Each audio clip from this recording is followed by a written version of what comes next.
All right, hello everyone. My name is 𝗟𝗲𝗯𝗍𝗂.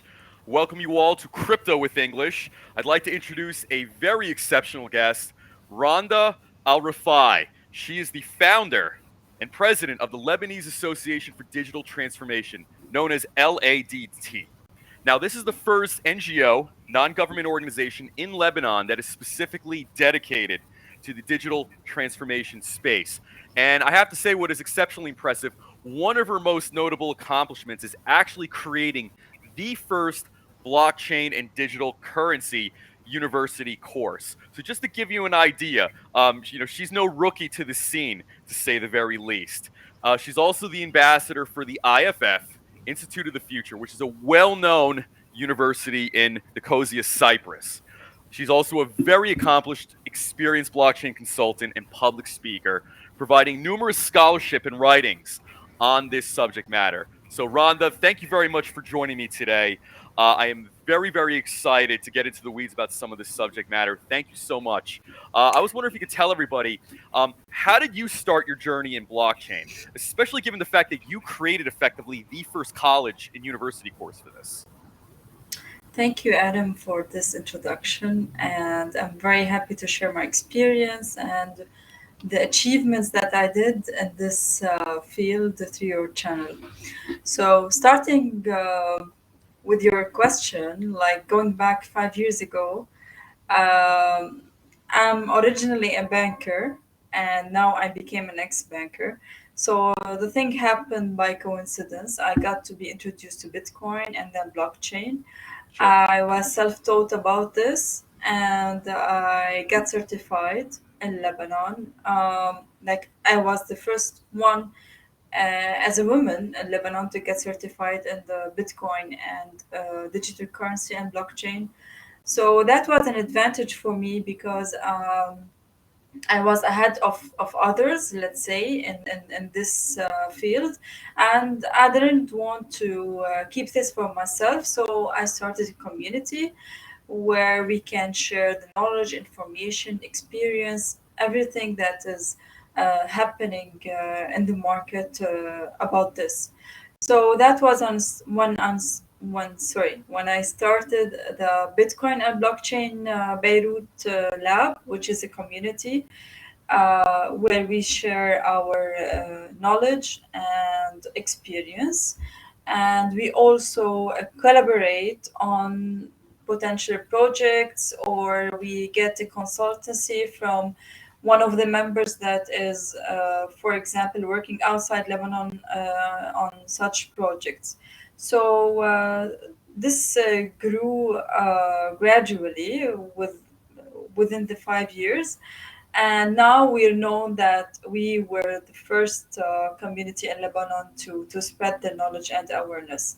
For the university course, yeah, after getting really deeply involved in this, following up with the news and reading articles, spreading my network outside Lebanon, and seeing the importance and the vital points of blockchain applications and the cryptocurrency in general.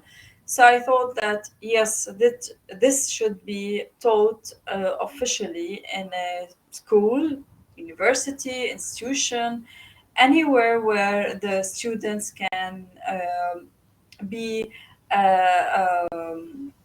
like predictable. It's a predictable Right. thing for the future, so they can be ready once they graduate, even if it's an elective course to start with. So yeah, it happened in 2019, and it was very successful, and it's happening again in the same university in Lebanon. That is awesome. And since you came from a traditional banking, investment banking background, can you Yeah. discuss some of your experience and some of the things you worked on? Yeah. So 13 years ago, I started in the banking industry. I helped from customer service, working with clients, relationships with clients, and then compliance in terms of KYC, monitoring the KYC, and AML. Sorry. And then 2015, yeah, I started with a investment entity related to the bank, and I worked also on the compliance part, coordinating with the major compliance department. Our job was to monitor the KYCs and the monitoring and due diligence of the KYCs and opening of accounts in terms of regulatory requirements, of course, for central bank and the capital market authority. So yeah, and recently before I quit, I was working on the legal compliance, which is also dealing with regulations and laws issued by the central bank, where the Sure. banks have to abide with. That is, and that's awesome. When you created this course, um, Yeah. what I guess you could say, what type of methods or techniques you had to use to teach this? Because blockchain technology, as far as most people's knowledge, is relatively new. Now, this is despite the fact you've been in this a little bit longer, but this has to be a very strange experience to teach something so Mm. new. Yeah. Um, at a college level, especially where I think even most of the world isn't entirely either very aware or even comfortable with this subject matter. So how did you go about actually teaching this and communicating this in a way that students could understand? Yeah, the best way was after like 2 to 3 years of experience of educating the public, actually, first. So the best way was to relate this new technology uh, in a way to the traditional mentality, or like I go back, I always, and I have been taught by the university to go back to history. For example, to start with this technology that is today and the future, you have to go back, see the history of money, monetary policy, finance, economics, see how those had reflection on societies and economics. How did they how the government intervention was also in place, and how the societies and the populations interacted with that, the trade and finance, yeah, everything. So when you want to talk about an emerging technology, throughout my experience, I think that you should go back to how uh, things were. For example, if you talk about barter, Right. now, like Bitcoin, okay, you can relate that to barter. If someone is not accepting that as a cryptocurrency where you can exchange it with something as an asset, and they are not getting that it could be a currency, so you say, okay, so you have this I don't know, a pen, and it's worth like one potato, that's in barter, Right. and now it's worth like one Bitcoin, let's say. So now, so by this, people will try to understand what is the value of this asset, let's say, because it's like visualized as a crypto asset. Right. Because the ultimate target, as we know, or as the studies say, is to come as a reserve at the end, not Right. even domestic or international currency, let's say like the dollars or the euros. No, it's beyond that. So this was the idea of bringing some new information. Now, another thing is that we live in a, of course, globalization is there since years, since the internet, and this is like a new installment or a new order for emerging technologies to get into our lives like every day, in terms of robotics, digital transformation in any industry, internet of things, and of course blockchain.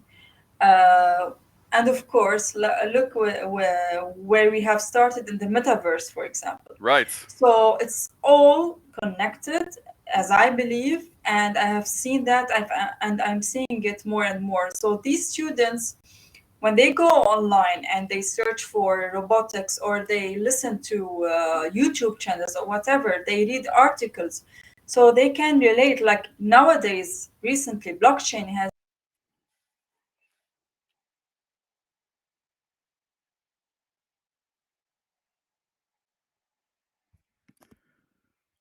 Hi, Randa, are you still there?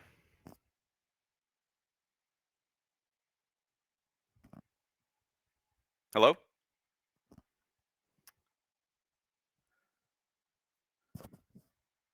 Hello?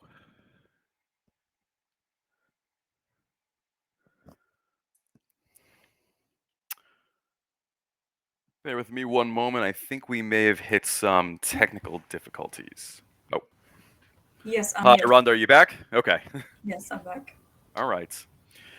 I think that's a great way of teaching. I think history provides a lot of context, and I think context is really going to make a lot of more difficult things much more understandable, to say the Yeah, least. So, like you mentioned, barter, for instance, which is essentially the most basic and primitive, and really the first economy, effectively. People actually trading one raw good for another raw good. So, I yeah, think the comparison is very appropriate when it comes to blockchain technology, especially as to Bitcoin and perhaps some of the other coins that will be coming out, yeah. and also that already exist. Yeah, one thing. Sorry, one thing to add By all means. is yeah, is you can introduce this technology in ways of break it down, like the blockchain or the digital currency is Right. it's about cryptography, which has been there in like hundreds of years, and you're bringing some math and theory, game Right. theory actually. You're grouping it together, and it resulted in something new that wasn't invented before. Although the blockchain was before, or we can name it chain of blocks, and the cryptography and the hashing and the programming. But here we created something with value that everybody can invest in, store for value, or even exchange. Awesome. That is, yeah, that's absolutely right. And going forward from that, so especially as to where we are today in 2021, what I find particularly fascinating is that if you look at, let's say, the traditional Western countries, you look at the United States, you look at the UK, you look at some parts of Western Europe, there seems to be just really great efforts to regulate and tax cryptocurrency. However, if I look at the news, some of the most promising projects when it comes to blockchain and cryptocurrency are in the Middle East. So often, if I look on the news or social media, I see the UAE come up, I see Saudi Arabia come up, I see Qatar coming up. Why is Yeah. that? Because and by the way, I think it's awesome, but it's a very interesting, I guess you could say, shift. And I'm wondering what's going on per se in the Middle Mm. East, where I think people seem, as a culture, almost as an entire culture, seem to be more open to this, especially even politicians Mhm. seem to be, there seems to be a greater openness when it comes to this. And I guess if you look at the United States, if you look at what's going on in Washington D.C., and I think if you look at what's gone on for a while with Wall Street, there's been a constant effort to, I think, undermine and I guess delegitimize maybe the promise of Bitcoin and blockchain. So could you tell me a little bit about, as far as the culture of blockchain in the Middle East right now, stretching from Lebanon all the way to Saudi Arabia and Qatar and the UAE? Yeah, sure. So we can talk about two or three different points here. Um, I can start with the Middle East, which is majorly focused on UAE and Saudi Arabia, because they have a vision. Okay, they have been planning for this vision, and through this vision, they cannot but bring in the technology. Since the whole world and the financial market and everything like in China or even the US. So we know that in the Far East they have been like heading up with this with nonstop with the robotics, the VR. Right.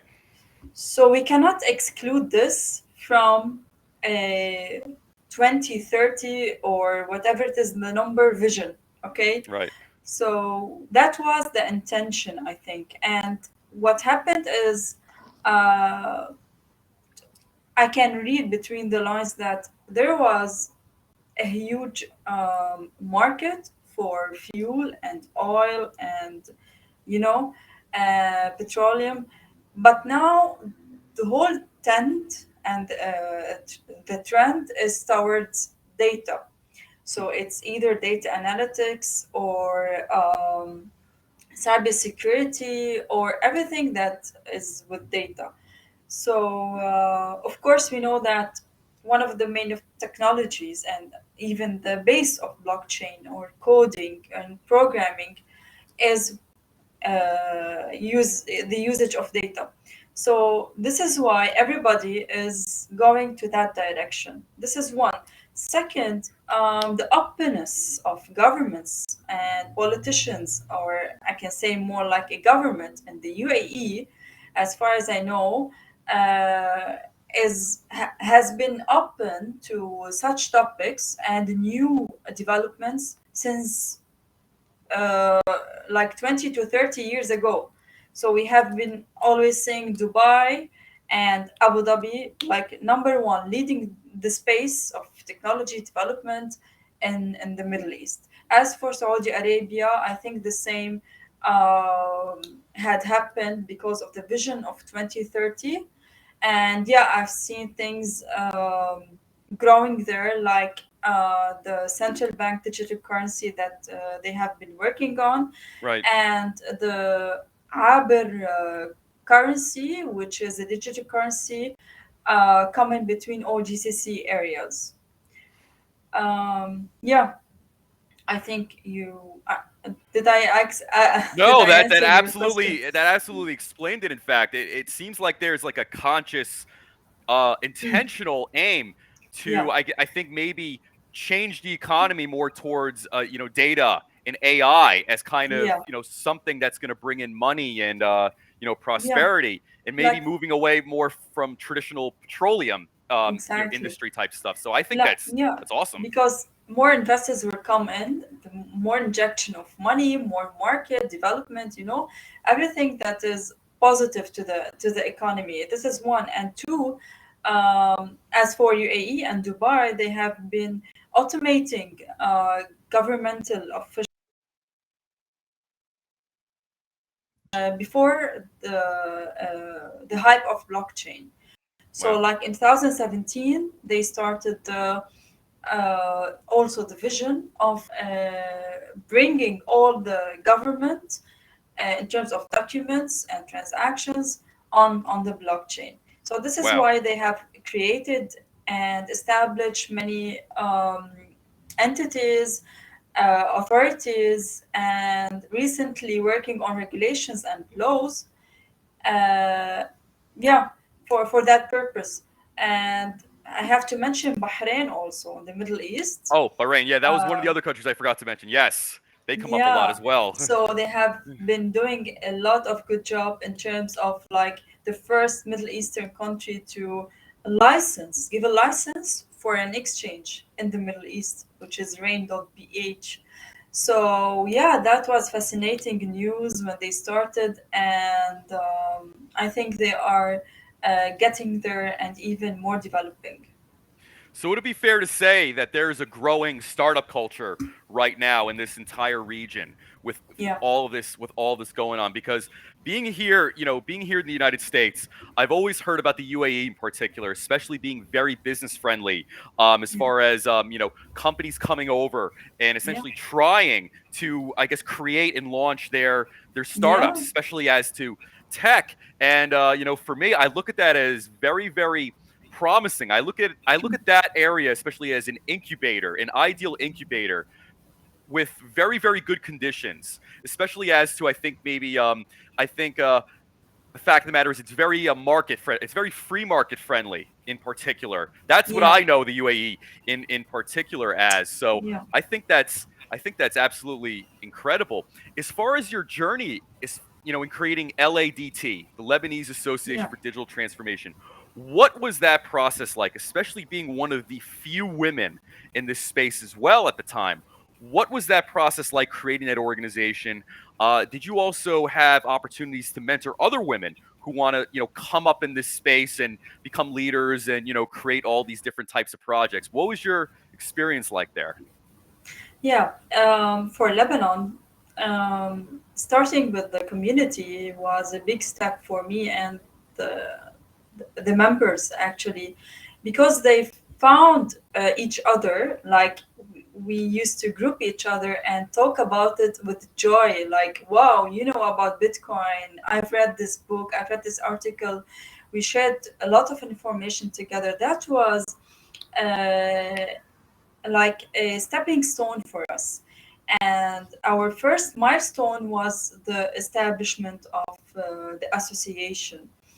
Actually, I got the acceptance of the government for that. Oh, And wow. yeah, it was the first of its kind.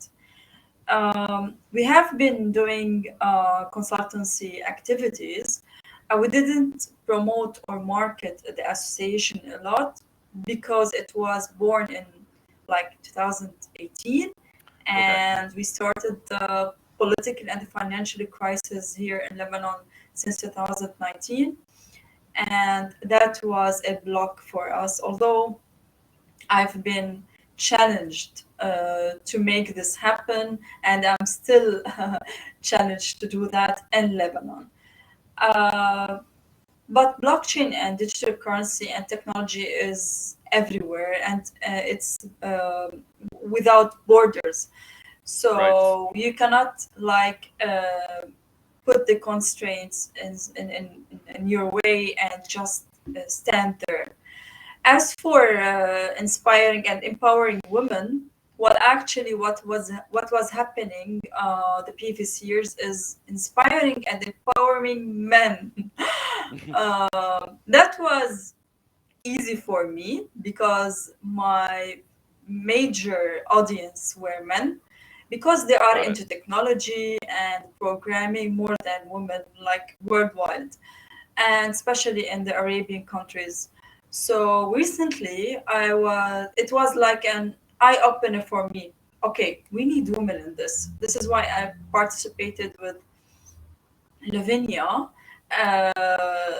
the leader of Women in Blockchain Talks, like to present her here in the Middle East, trying to bring more women in this technology to empower them in a way to either educate themselves, or they can be educated online through certificates or programs, and to empower them in terms of financial inclusion, because not Right. all of the women have like bank accounts, or most of them maybe they are housewives, so they can do something now with the freedom of cryptocurrency. Like you don't have to go to a bank and open an account and bring the Sure. documents, etc. You don't have to put a bulk of money. You just have to open your wallet on your smartphone, which you use every day, and Right. then you can purchase your cryptocurrencies and even sell goods or services with cryptocurrency. So this is very empowering to the women in the Middle East area and everywhere. Like for example, Afghanistan. Right. Yeah, and this I think this almost universally provides a lot of upward mobility. Probably more so than traditional banking instruments nowadays as well. Yeah, It almost seems nowadays, especially in the United States, it's almost pointless to buy things like treasury bonds because we have like negative interest rates now and things like that, or interest rates under 1%. So and if you look at something like Bitcoin, you buy that on the right day, you're making a solid, you're making a very very much a solid return on that. So going forward, with the popularity of non-fungible tokens, especially you creating really the first university course for this, What is your take on non-fungible tokens? And how would you teach that subject matter as well? Because this is almost, you could say, a very nuanced Yeah, subset of blockchain. So it's another layer of things, essentially. yeah. Well, actually, this is hard. I've been facing questions about NFT, and it's like because it has boomed recently, it was there because after all tokenization process in terms of blockchain is tokenizing an asset or something that have value on the blockchain. It's like giving it a unique uh, signature which Right. is not replaced or immutable and cannot be tampered. So this is the same when talking about NFTs. It's non-fungible and it's token at the end. Like when you Right. are tokenizing a painting or anything, you are hashing it or you are tokenizing it on the blockchain and giving it a unique signature. The signature is then traded, let's say it's sold and it's non-fungible. So when you want to answer the questions, like people are asking, oh my God, millions, billions of dollars are spent on NFTs. What is NFTs? Some Right. people, like to be honest, some people told me they found it like stupid. Right. Yeah, because after all, you're not getting the physical thing that you used to do. Like it's the same as blockchain and digital currency concept. When you want to um, explain it, you will have challenges and it's hard Right. to. But you gotta go to the simple points. So for NFTs, um, we are going into the metaverse. This is what I can say. This is what I can think of. So, as for me, Randa, having an avatar in the metaverse and doing whatever I want, like I'm working remotely, I'm doing everything online. Right. So, going into the metaverse, it's like these years have been preparing me to go for that. So NFT is Yeah. just an add-on to the world that we are going to, and everyone who thinks that this is I can't say everyone, but the people who think that this is nonsense or it's like the opposite of what you are living. Okay, I can agree, but please rethink about it. Don't be left behind. This is what I always tell people. And It's good. like Don't for be left me, behind. like my Yes. exactly for me, my personal experience, I said to Randa, don't be left behind. Okay, this is a new technology, a new um, education experience. So why not? Let's go there. So this is my view for now. Right. I don't know, like people can challenge what I'm doing and people maybe disagree, but this is what's happening, so we can't stop it. Right. And that was going to tie into my next question. It looks like more and more of our society in everyday life is migrating towards almost like this AI, AR, VR type of world. The metaverse, where essentially the way we interact with each other and even the way we interact with money and the economy is Yeah, going to be practically virtual, almost akin to maybe something you'd see in like some of those older, cyberpunk sci-fi movies like The Matrix, where there yeah, really is going to be like a separate, you could almost say, virtual world apart from our physical bodies. So, what are your feelings about that? Because it looks like within the next 15 to 20 years, a good chunk of our society is going to be on the yeah, metaverse. And in fact, I would have to say for most people, if you want to meaningfully be a part of society, you're going to have things like an avatar. You're going to have to know how to use non-fungible tokens to, participate in the economy. You're going to have to understand what a wallet is, especially in order to receive money and, transmit money. So, what are your feelings? What are your feelings about that? Because I will say it is controversial. I think whether it's in the U.S. or anywhere else, you tell people at the metaverse, some people are legitimately scared of that. So, especially as a teacher and as an expert in this field, how yeah. do you feel about that? So actually, I have two feelings. Yeah, it Okay. is controversial for me. Like I have two opposite feelings. One of them is what I mentioned just now. Like I don't want to be left behind for me, Right. my family, my friends. Um, so the awareness should still be ongoing, and the development too, education and working on this. At the same time, I'm afraid we will lose our human touch or sense, or Yes. the human living that we were born Right. to. This is what scares me actually, and I think for the people, most of the world will adapt because of um, the pre or the background in your background of your mind. You have been watching movies that give you signals that this could happen in the future. We Right. have seen this in many aspects. This is one. Two, when the Facebook came up, or even the internet before the Facebook, like everybody was, oof, how can I do that? Oh my God, Right. email, had just received an email. um, so yeah, and the Facebook, like everyone have the Facebook. So for Facebook to be also trendy and like young age, the youth age still use Facebook, it has to offer this kind of technology. Right. And I like to posit more of a philosophical question to you, especially as you teach this. So if it's, I guess it's more of a matter of when, but let's say when society migrates mostly into some sort of metaverse type of world, where let's say we conduct most of our work, most of our buying, most of our interaction over this. I guess what I'm thinking of, would human minds be just as susceptible to things like viruses as the same way as, I guess you could say, traditional technology, typical computing, computers are? Because it almost seems like now we're going to be entering a future where there is going to be a hybrid, essentially, between the human mind and AI. And it really begs the question: so is AI going to exist independently of humans?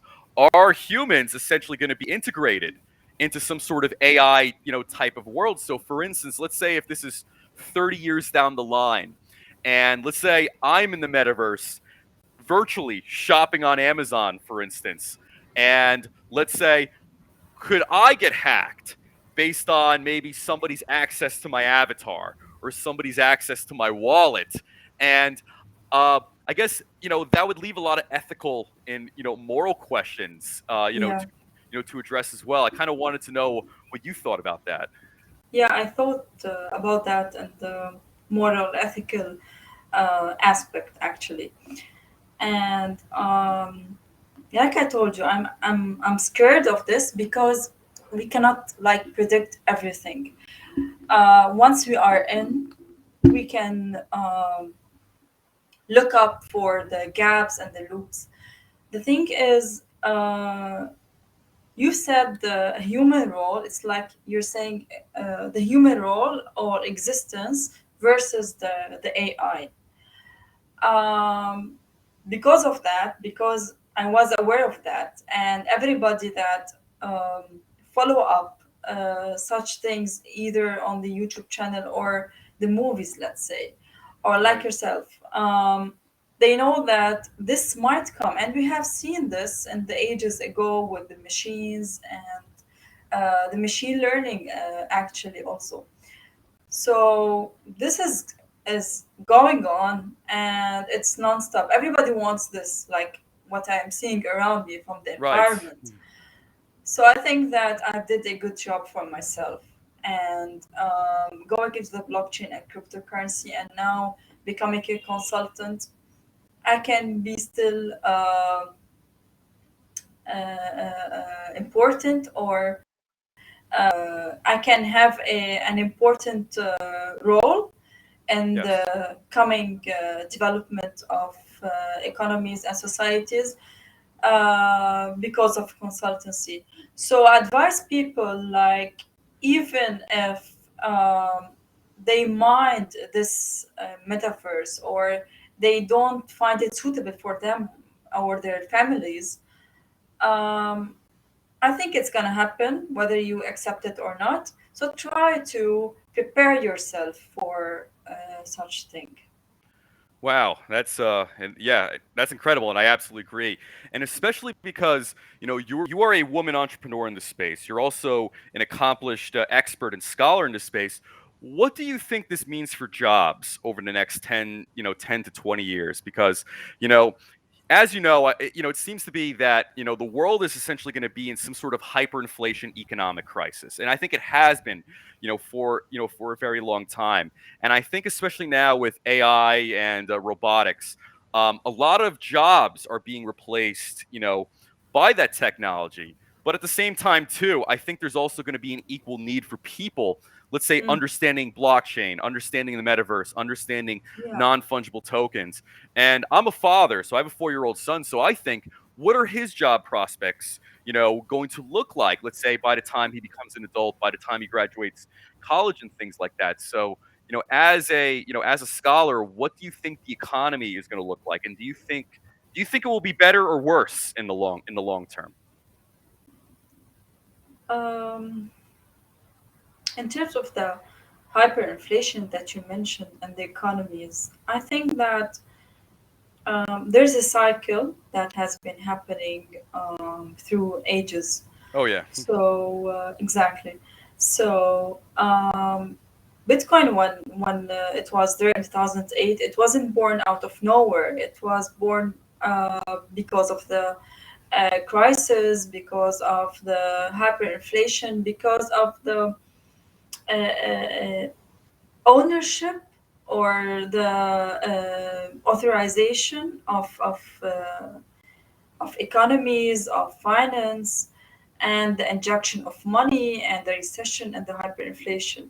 right. So I've studied finance, and now this changed my mind. And I'm not saying that we are taking out the government or the federal or any central bank. No, we just like bringing for them something new, Yes. and they can rely on, and we are giving them the hand. So I think this is what the future will look like. We are not like deleting or like X on that system, but things are going into the right direction. I think, like, everybody in my own environment, in my bubble, let's say, Right. is going into that. And yeah, I think uh, this will be successful, and it will bring prosperity for the nations, Yeah. especially for those nations that were um, were not there. Like, they didn't have an um, a place, or they weren't included in either finance or economics or Right. trade. Yeah. Yeah, and you know what automatically comes to mind is, El Salvador. This is a Mhm. very, I guess you could say, underreported, or maybe an under maybe appreciated country as far as, global finance and the global economy.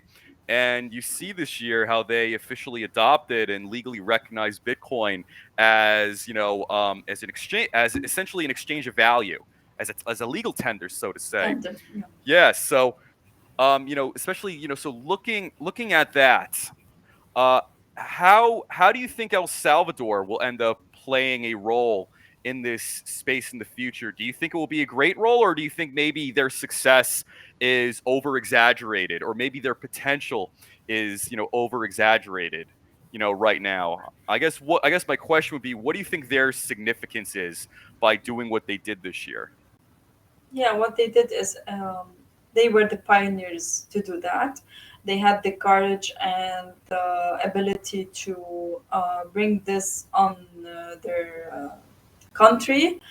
Um, but there was like, in my own opinion, um, there was like, um, I can't say exaggeration, but I can say that Bitcoin is not fully mature. So the fluctuation of price for Bitcoin has been maturing through the years. Like now it's Right. better than before. But still, like one Bitcoin, it's worth $60,000. So for such economy, I think that it's very expensive on the households or the people who are not up to a certain level in the economy. This is one. Two, uh, it's not it's not gonna be used in a very practical way to buy a cup of coffee or pay for a Right. taxi, and because of the fluctuation of prices, like a family there cannot predict their Very good point. Yeah. expenses if they have their income in Bitcoin because of the fluctuation of prices, and we know that the prices um, have some manipulation, if I Right. can say that. Yeah, by the whales, So people who probably own the biggest portion of Bitcoin can easily kind of tip the scales one way or the exactly. other. So this is why it's not very um, good or beneficial for such an economy. It's a very solid Uh, point. yeah. So No, that. hopefully they can come like put some regulations or rules for that in a way that even the people who doesn't know about Bitcoin in El Salvador can learn through the years, because I'm sure that there is a lot of people that doesn't know how to use it or understand it. It needs some basic knowledge to understand Bitcoin, as when you hear about it at the first. Right.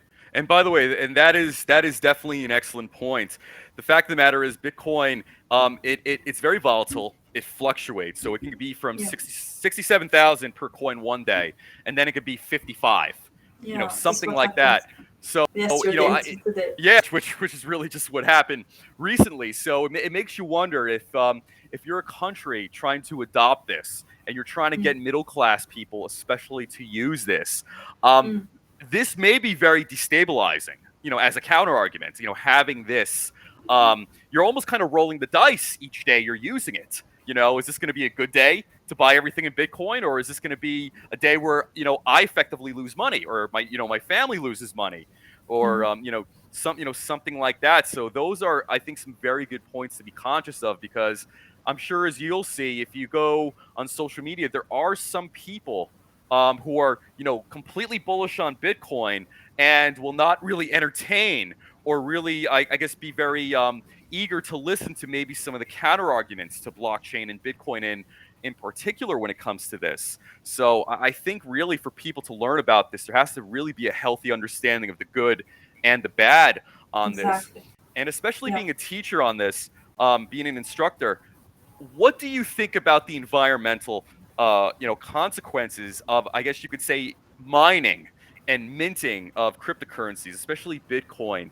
Because the fact of the matter is this: I do hear and read about the environmental, let's say, impact of cryptocurrency, especially the amount of energy that is used, through all of these nodes. But on the other hand, if you think of any central bank in the world, the amount of resources, I guess you could say even the amount of pollution it takes, minting, notes like dollar bills, minting coinage, that requires a tremendous amount of, metals, that Yeah. requires a tremendous amount of fuel, that requires a tremendous amount of trees and, paper and processes that, Yeah. also use very, I guess you could say, harmful, chemicals. So I really wonder, do you think the environmental impact is exaggerated, or do you think, or do you have like another take on it? Yeah, now I'm gonna be biased. I was diplomatic in my answers and No, like by all considering the means. other. Yeah.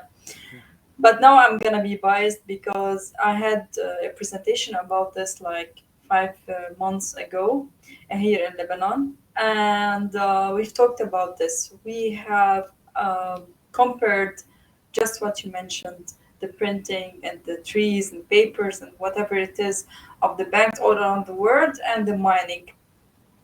So we came up that this number is larger than this number. This is one. Second, renewable energy is there. So I think that. Sorry. No, no worries. I think that the approach of miners using the technology will definitely be quicker or faster and more than the approach of the traditional financial system, which is Right. banks and central banks. This is second. Third, like everything, like we have a lot of industries with that are emitting or that are doing hazardous wastes Right. and on the environment. So I don't think that mining have done a big change or it's just when Elon Musk pointed that, and Right. then everybody went, "Ooh, wow, okay." Right. There have been people talking about it. I've read few articles, but when Elon Musk tweeted that, and then he changed his mind, yeah, it's like he pumped the coin, Right. That's and what I then he thought said too. He that, was really trying to deflate the price, and the so other maybe he day, could buy yeah, some more. exactly, Yeah. No, I mean, listen, that's, by the way, and I think that's a great point you mentioned as well. And it seems like as time goes on, the processes for mining have been more efficient as well. Probably the rate of improvement is actually faster versus, let's say, the Industrial Revolution. We went from coal, polluting, all the major cities, probably, for about like almost 150 years, using mm, tremendous amounts of coal, releasing tremendous amounts of smog, also using petroleum, as well. yeah, I think the environmental regulations um, throughout the Industrial Revolution to now have been pretty slow. And I think maybe the processes for minting cryptocurrency as to Bitcoin, it is going to need a certain period to kind of breathe and make those improvements. But I think you're of the same mind. I think that's going to happen much faster, especially yeah, with renewable energy, exactly. being being so widely so widely available.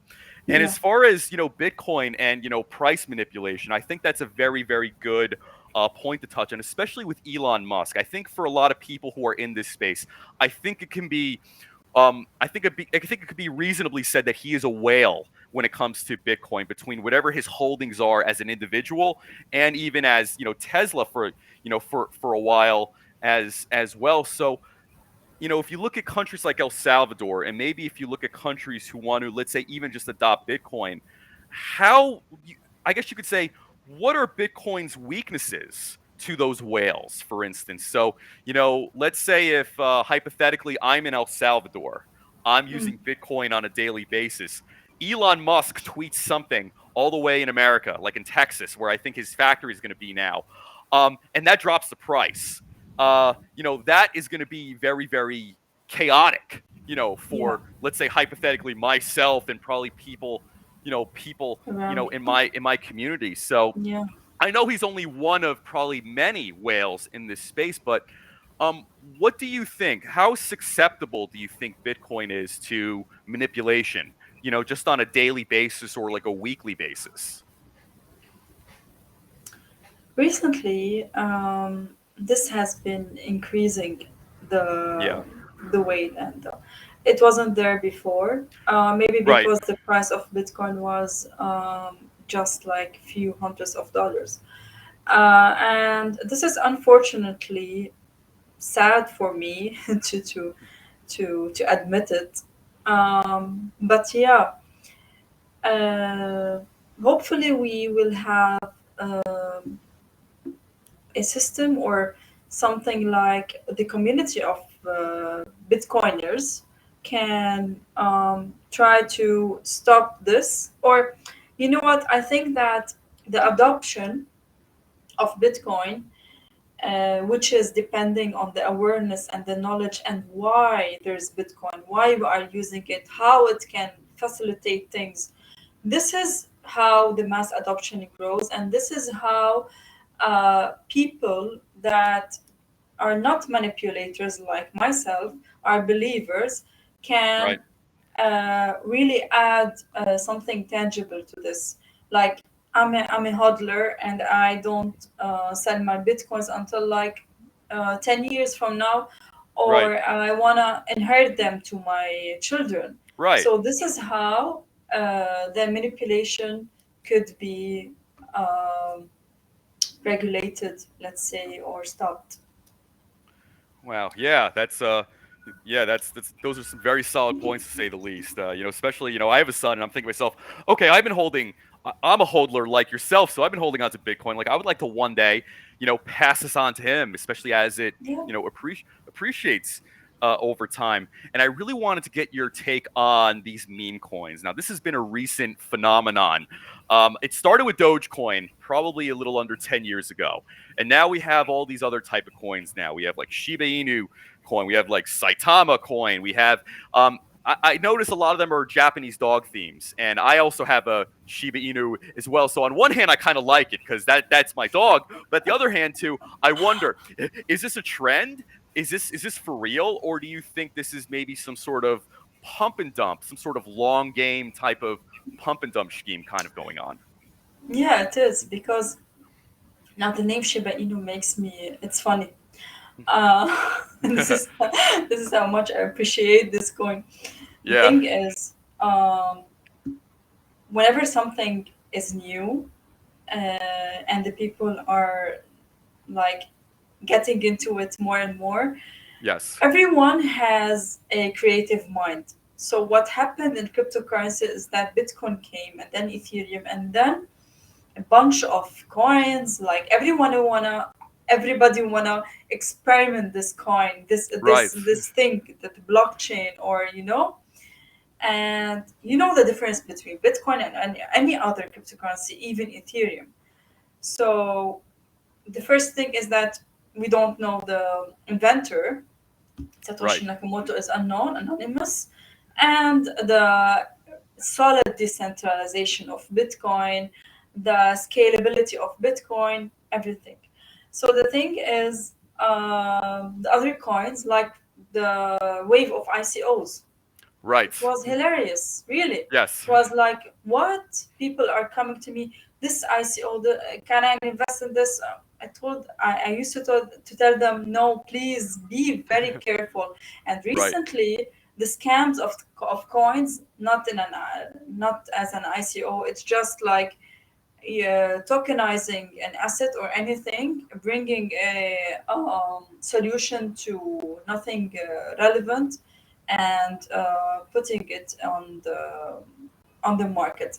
On the Right. other hand, there are coins that are, it's not Ethereum and Bitcoin, it's like Solana, ADA, and a few of them that could have a good future and can be reliable. I'm not doing a financial advice. I'm just like putting examples Yeah. uh, in contrary.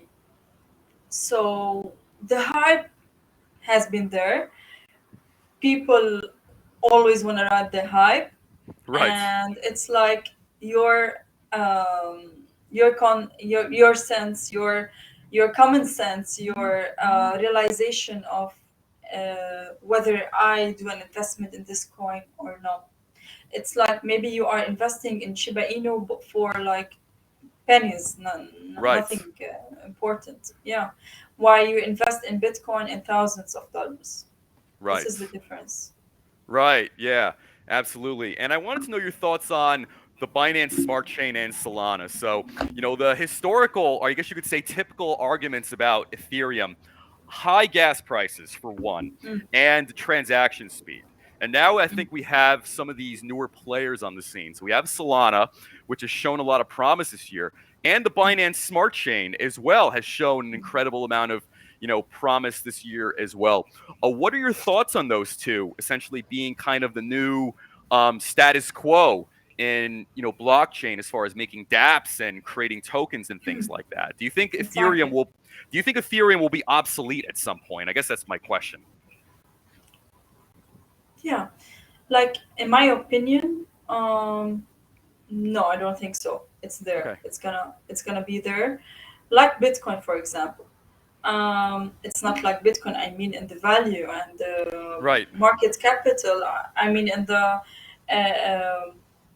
place of Bitcoin, how it is perceived by people. So Ethereum really is a great cryptocurrency in means of the project behind Ethereum and what have been done on Ethereum. Now, like I said, everybody is creative and everybody can create a coin like every day. The thing is, the dApps or the applications on either Solana or the Binance, it is what can prove for other people or investors that this is working or not. I can invest in this or not. Right. So for me, yeah, there are projects in the market that are really encouraging me to invest. This is one. Two, a lot of startups and business ideas are coming along on based on tokenization. So, Right. like, if everyone will come to Ethereum, that was the problem of the gas fees, for example. For NFT, made the gas fees very high. Exactly. Absolutely. So hopefully that Solana and any similar cryptocurrency could solve a problem in a way that is effective and wouldn't harm anyone or any investor that I mean at the end it shouldn't be a scam until now. Right. So yeah. That is awesome. And as far as some of your upcoming projects, what are you working on these days? And what does 2022 look like for you as far as blockchain or your scholarship and teaching and whatnot? Yeah. Recently, I joined a consultancy and advisory company in the UAE. Awesome. And yeah, it's getting more exciting and challenging for me because there's a lot of business opportunities when it comes to applying ideas on the blockchain. So I've been seeing proposals and all around the world, like startups, just to prove themselves in this new era. So they want to use the blockchain, and maybe they know a little about it, but they are trying to bring something that is promoted and marketable. So yeah, I've been enjoying this, and for 2022, I will continue. This will be ongoing for me, where I will gain more experience and get the exposure of the applications of blockchain technology around the world. For my master's program, I'm into thinking to prepare online courses. Awesome. Yeah, there's like 2 or 3 websites where you can go and learn by yourself online courses. So I think I will get into that if I have the proper time. This will take time actually to finish it. Sure. Yeah, basically, this is for now, for the coming quarter. And on a final note, what advice would you give to upcoming entrepreneurs in this space? What is your personal philosophy? What type of wisdom would you impart on entrepreneurs, especially women entrepreneurs who are trying to come up in this space? And at least in the meantime, it is, male dominated.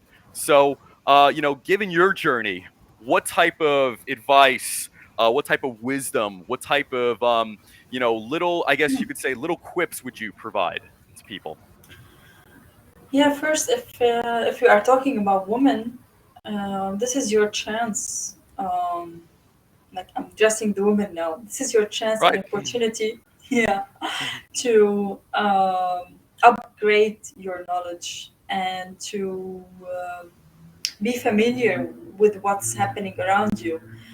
If you want to study a course online or take a certification, or if you want to work even in this, you can change your career just like I did. If you get yourself into this, whether blockchain or any other technology. Mm, and more important is the communication between mothers and their children. Because I have a daughter, and actually I'm working with her on an NFT project. Oh, very Uh, nice. yeah, I'm trying You to have to tell me more prepare about her. that offline. Yeah, sure. So I'm trying to prepare her for what she will be facing in the very near future. We have new faculties and degrees in the universities around the world that embrace technology more. We have new market job opportunities. So we have to prepare ourselves and our children for this. Um, yeah, this is for the woman. As your second part of the question, uh, what can I advise people to do? Uh, is get on the ride. Don't be left behind. I really Don't be left repeat behind. this. And don't think that this is impossible.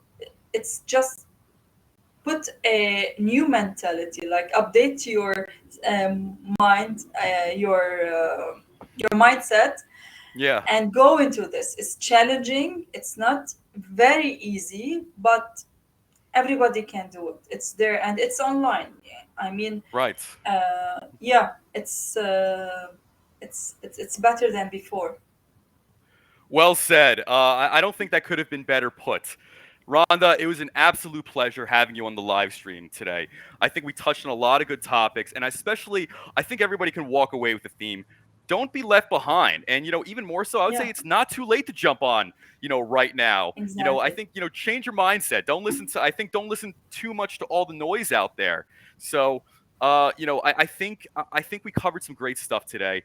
Not being left behind, especially making the point about what knowledge as a mother you would impart on your children, because this is where children's self-esteem, this is where their Yeah, personal philosophies are shaped. This is as they're growing up, as they're interacting with their parents, and I guess you could say as mother to daughter, you can perhaps better communicate those experiences, especially what it was like for you coming up and doing all these projects. So listen, I would exactly. love to have you back on in a few months. I'd love to hear about more about your consulting projects in the UAE. And of course, I'd love to hear about the NFT project that you and your daughter Yeah, are working on. And in fact, I'm already okay. reading about children NFT artists who are making tons of money by Yeah, creating, you know, yeah, just works of art and putting it out there. And you know what? exactly. You don't know until you try, and you don't know until you put yourself Exactly. out there. So, Exactly. Randa, again, it was an absolute pleasure having you on. I look forward to Thank you. to you coming back on in a few months